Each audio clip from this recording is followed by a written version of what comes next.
Les affaires publiques n'ont plus de secret pour lui. Les vrais enjeux. Les vraies questions.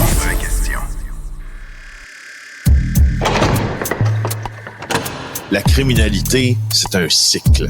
Et tu vois, le nouveau procès va se dérouler sans qu'aucun témoin ne se présente à la barre. L'histoire des criminels racontée par l'unique journaliste d'enquête, Félix Séguin. Bonjour Félix et bonne année à toi. Bonjour et bon retour. Pareillement, Mario. Disparition d'une jeune fille, 21 ans. On semble s'inquiéter pas mal, hein? Beaucoup. Allons-y avec les dossiers les plus pressants, justement. Le SPVM lance un appel à la population pour retrouver Janie Naluyoc. Elle est limitée intellectuellement, c'est le cas de le dire. Elle a un âge mental de 7 ans alors qu'elle a 21 ans. Ce qu'on pense, là, c'est qu'elle est disparue depuis déjà quelques jours de l'arrondissement LaSalle depuis hier, en fait, dimanche.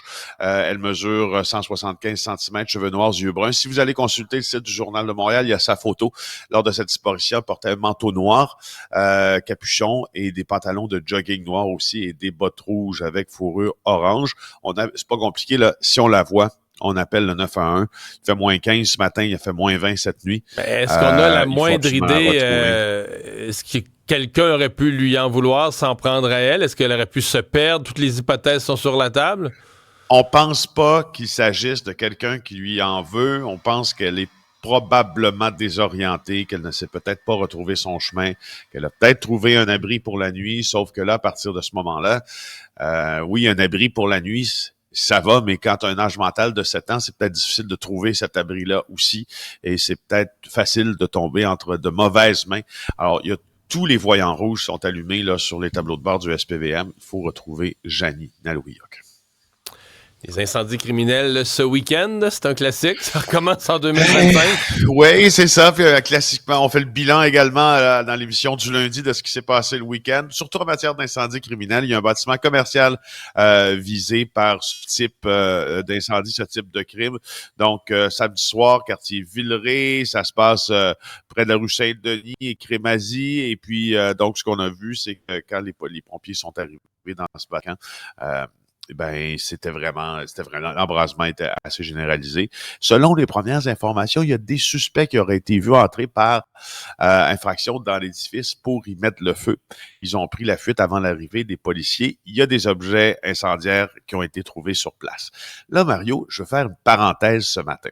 Pour consulter beaucoup d'amis pompiers, on a établi les causes ensemble, souvent des incendies criminels. Les causes probables, c'est des dettes impayées, c'est un rapport de pouvoir, c'est aussi une question d'assurance parfois. Je ne veux pas dire que c'est le cas dans ce qui nous occupe présentement, mais moi, les gens que je connais dans le milieu de l'urgence, ils sont un peu las de se présenter sur certains incendies où ils voient très bien que c'est un bâtiment qui, de toute façon, ne valait plus grand-chose, qu'il était destiné au mieux à être mis à terre, puis que le développeur ou que le propriétaire ne voulait pas payer justement pour sa démolition.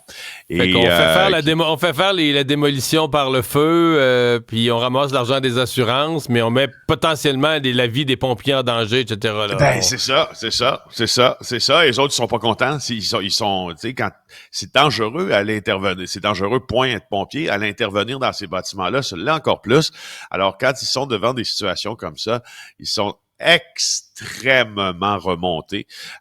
Il est à penser que dans certains immeubles, dans certains cas, c'est arrivé à Montréal là, au cours des dernières années et soudainement, ça a laissé place au miracle, à des belles constructions neuves et voilà, des terrains qui attendaient d'être développés. Je dis pas que c'est le cas dans ce cas-ci, là, mais je vais faire une parenthèse que ça se peut. Et il y a des pompiers qui en sont extrêmement concernés. Incendie dans un véhicule privé aussi, dans le quartier Villeray, cette fois à Montréal, stationné sur la rue Jean-Jugan, près de la rue Saint-Zotique. On comprend pas pourquoi cet véhicule-là était incendié. Encore une fois, on va avoir des retours là en début de semaine là, de ce qui a bien pu se passer dans ces incendies.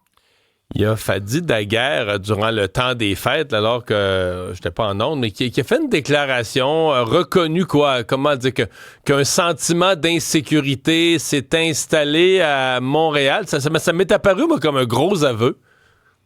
Ben, écoute, je suis un peu d'accord parce que Fadi Daguerre a toujours mis de l'avant son bilan sur la violence armée là, qui a diminué à Montréal. Il y a un recul, selon lui, de la violence armée, une baisse de 40% des incidents en 2 ans, selon les données du SPVM.